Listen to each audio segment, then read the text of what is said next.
የጌታ ሰላም ይብዛላችሁ። ይህ የቃሉ ድምፅ ጊዜ ነው። ኑ የእግዚአብሔርን ቃል አብረን እናንብብ። የማቴዎስ ወንጌል ምዕራፍ 3። በዚያም ወራት መጥመቁ ዮሐንስ መንግሥተ ሰማያት ቀርባለችና ንስሐ ግቡ ብሎ በምድረ በዳ እየሰበከ መጣ። በነቢዩ በኢሳይያስ የጌታን መንገድ አዘጋጁ፣ ጥርጊያውንም አቅኑ እያለ በምድረ በዳ የሚጮህ ሰው ድምፅ የተባለለት ይህ ነውና። ራሱም ዮሐንስ የግመል ጠጉር ልብስ ነበረው፣ በወገቡም ጠፈር ይታጠቅ ነበር። ምግቡም አንበጣና የበረሃ ማር ነበር።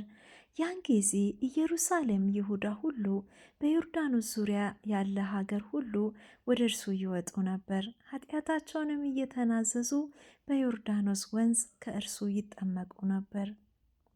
ዳሩ ግን ከፈሪሳውያንና ከሰዱቃውያን ብዙዎች ወደ ጥምቀቱ ሲመጡ ባየ ጊዜ እንዲህ አላቸው፣ እናንተ የእፉኝት ልጆች ከሚመጣው ቁጣ እንድትሸሹ ማን አመለከታችሁ? እንግዲህ ለንስሐ የሚገባ ፍሬ አድርጉ። በልባችሁ አብርሃም አባት አለን እንደምትሉ አይምሰላችሁ፣ እላችኋለሁና ከእነዚህ ድንጋዮች ለአብርሃም ልጆች ሊያስነሳለት እግዚአብሔር ይችላል። አሁንስ ምሳር በዛፎች ስር ተቀምጧል።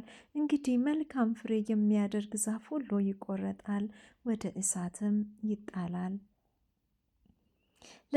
እኔስ ለንስሐ በውኃ አጠምቃችኋለሁ። ጫማውን እሸከም ዘንድ የማይገባኝ ከእኔ በኋላ የሚመጣው ግን ከእኔ ይልቅ ይበረታል። እርሱ በመንፈስ ቅዱስ በእሳትም ያጠምቃችኋል።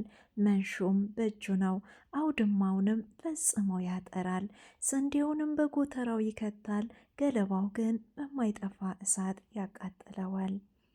ያን ጊዜ ኢየሱስ በዮሐንስ ሊጠመቅ ከገሊላ ወደ ዮርዳኖስ መጣ። ዮሐንስ ግን እኔ በአንተ ልጠመቅ ያስፈልገኛል፣ አንተም ወደ እኔ ትመጣለህን? ብሎ ይከለክለው ነበር። ኢየሱስ መልሶ አሁንስ ፍቀድልኝ፣ እንዲህ ጽድቅን ሁሉ መፈጸም ይገባናልና አለው። ያን ጊዜ ፈቀደለት። ኢየሱስም ከተጠመቀ በኋላ ወዲያው ከውሃ ወጣ። እነሆም ሰማያት ተከፈቱ፣ የእግዚአብሔርም መንፈስ እንደ ርግብ ሲወርድ በእርሱ ላይም ሲመጣ አየ። እነሆም ድምፅ ከሰማያት መጥቶ በእርሱ ደስ የሚለኝ የምወደው ልጄ ይህ ነው አለ።